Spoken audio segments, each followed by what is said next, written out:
যখন তুমি 21 থেকে 25 বছর বয়সের দিকে যাবে, তখনই তুমি বুঝতে পারবে কোনো মানুষ নিজের স্বপ্নগুলোকে মেনে বাস্তবতাকে মেনে নিতে শিখে যায়।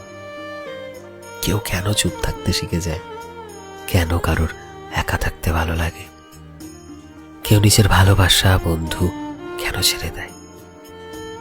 যখন তুমি বাড়ির লোকের কাছে বোঝা হয়ে দাঁড়াবে, তুমি বুঝতে পারবে যে কেউ কেন বদলে যায়।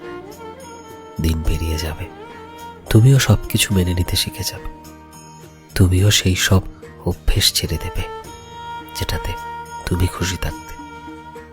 শখগুলোর পেছনে ভাগা বন্ধ করে দেবে, শখের মানুষকে ছেড়ে দেবে, স্বপ্ন দেখা ছেড়ে দেবে, আর তুমি বাস্তবকে মেনে নেওয়ার রাতটাকেই বেছে নেবে।